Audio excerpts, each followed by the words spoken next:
আমাৰ কবিগুৰি ৰাইজে যোৱা বছৰ আজি তাৰিখতে গুৰুজনাৰ অমৰ সৃষ্টি নামঘৰত আসনভাগ প্ৰতিষ্ঠা কৰিছিল মণিকূটত, আৰু তাকেই আজি বছৰৰ মূৰ পৰিছে। এই দিনটোকে প্ৰতিষ্ঠা দিৱস হিচাপে, নামঘৰ প্ৰতিষ্ঠা হিচাপে পালন কৰিবৰ কাৰণে আজি দিন ঠিক কৰি আমি কেইটামান কাৰ্যসূচী ৰূপায়ণ কৰিলোঁ। বৃক্ষৰোপণ, স্মৃতি তৰ্পণ, ধৰ্মধ্বজা উত্তোলন, লগতে আমি ভাগৱত হোৱা যাত্ৰা, গাঁওখনৰ মংগলৰ কাৰণে প্ৰতি গৃহে গৃহে যাতে এভাগী সেৱা ল'ব পাৰে, পদূলি পদূলি যাতে এভাগী ঈশ্বৰৰ কৃপা বিচাৰিব পাৰে, একান্ত ভকতৰ চৰণ পাব পাৰে, তাকেই ভাগৱত হোৱা যাত্ৰা কৰা হ'ল। হোৱা যাত্ৰা কৰাৰ পিছতে আমি ঈশ্বৰৰ গুৰুজনাৰ অমৰ সৃষ্টি কীৰ্তন পাঠ কৰি এতিয়া এটা অনুষ্ঠান অনুষ্ঠিত হৈ আছে। আমাৰ উদ্যোক্তাসকলে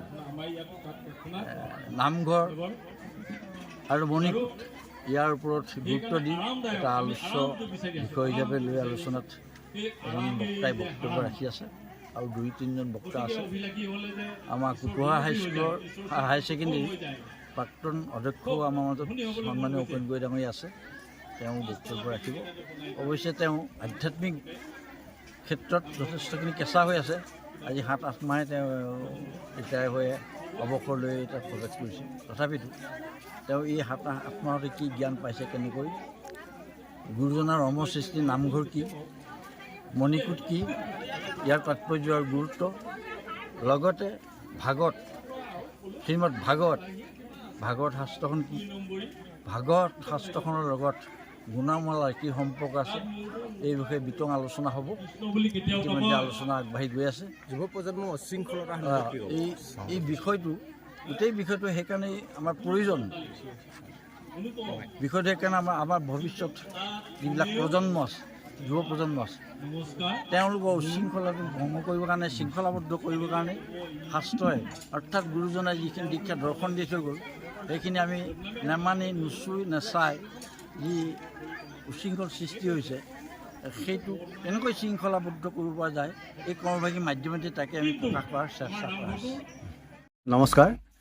শিক্ষিত লোকে, অঞ্চলৰ জ্ঞানী লোকে আমাৰ অজ্ঞানী মানুহৰ মাজত সোমাই গ'ল, যিটো তেওঁলোকে আন্তৰিকতাৰে শুদ্ধ কথা, সঁচা কথাবোৰ পালন কৰিবলৈ আৰম্ভ কৰিব। সেয়েহে মই পঢ়ি থকা সময়ত, মই হাইস্কুল পঢ়ি থকা সময়ত ক্লাছ 9তে ৰামায়ণ মহাভাৰত পঢ়ি শেষ কৰিছোঁ। এই নামঘৰলৈ কেতিয়াবা কীৰ্তনখন নমাই পঢ়িবলৈ লওঁ, দেউতাই সেই বাৰান্দাত থৈ দিয়া হাল আচলতে উলিয়াই লয়। আজি মুখপতি চাব নাপায় বুলি চুকেলিছে, চাব নাপায় বুলি চুকেলিছে। আমি আজি এই সেইকাৰণেই ক'লে ভাগৱত গুৰুজনাই ইমান সুন্দৰ দৰ্শন ভগৱত দি বৈষ্ণৱক একত্ৰিত কৰি আজি আমি আধ্যাত্মিক ইমান নীতি শিক্ষা পন্থ অধ্যায় দি গ'ল। উঠি অহা প্ৰজন্মৰ কাৰণে এইখিনি নীতি শিক্ষাৰ মাধ্যম দিয়ে সঁচাকৈ বিচাৰিছো।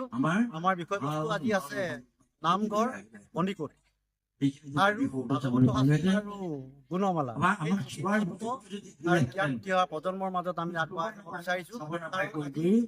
শৃংখলতাৰ সৃষ্টি হৈছে আৰু উঠি অহা আমি প্ৰজন্মই নাম আন্ধাৰে মুন্ধাৰে যিকেইটা সন্তান জন্ম দিলোঁ, আজিকালি হয়তো সেইকেইটা পাঠন পালে নাপালে তাৰ গুৱাৰ্থ বুজি বিৰাট কোঠা মাৰিবই মটৰচাইকেল উঠি অহা প্ৰজন্মৰ কেলে জন্ম দিছে। মাজত আমি এই ধন্যবাদ কথাটো। নামঘৰ তত্ত্ব ভক্তি হ'ল কোনো স্বীকাৰ নকৰিব পাৰে। হস্তভাগী জ্ঞানী নহয় ল'ৰা, বিজ্ঞানী হয়। ল'ব বিচাৰিছো। আৰু আমাৰ গুৰুজনাই প্ৰথম অধ্যায়ত এটা কথা লিখি থৈ গৈছে, আমাৰ উঠি অহা গুৰুজনাৰ প্ৰজন্মই প্ৰথম অধ্যায়, জগবিংশ দেৱতাৰ প্ৰথম অধ্যায়ত গ্ৰহণ লিখি কৰি দিয়ে ভক্তি ভাৱে যে অসময় সংগমৰ ফলত সমাজখনক দুষ্ট জগমাৰ সন্তান জন্ম হয়। গঢ়ি যোৱা যি বৃহত্তৰ অসমীয়া জাতিক একত্ৰিত কৰি কাৰ্যকৰী তেওঁলোকে বৃহত্তৰ অসমীয়া জাতি গঢ়ি দুগৰাকী মূল পত্নী দ্বিতীয় আৰু অদিতি। উঠি প্ৰজন্মৰ মাজতো যাতে ধৰ্মীয় সাজ বহুৱাই সেইটোৱে আমাৰ অসমীয়া জাতি সন্তান পাবৰ কাৰণে আৰু এনেকুৱা সময়ত দুৰ্যৱস্থি কৰিছে, গাঁৱতো আমি সকলোৱে যি সময়ত লোক পূজা পাতল কৰা একত্ৰিত হয়, হৈ সন্ধ্যা অদূৰ হয়। ভৱিষ্যতে যাতে আমাৰ এই নামঘৰ ভাগি নহয় ৰাতিও নহয়। তেনেকুৱা এটা সময়ত কাশ্যপনিক বাধ্য কৰাইছে, তুমি মোলৈ সংগ্ৰাম কৰিব লাগিব। বান খাই থাকি সমাজৰ যাতে আমি মই সন্তান জন্ম আগবাঢ়ি যাব কৰিছোঁ, পাৰো তেতিয়া আৰু কাশ্যপনিক ভৱিষ্যতৰ কৈছিল তেওঁ কাৰণে জন্মনি। যাতে আমি এখন সুস্থ সমাজ হৈ যাব পাৰো, তাৰে আমাৰ আজি অনুষ্ঠান তুমি কি কৰিছা, মই পঢ়ো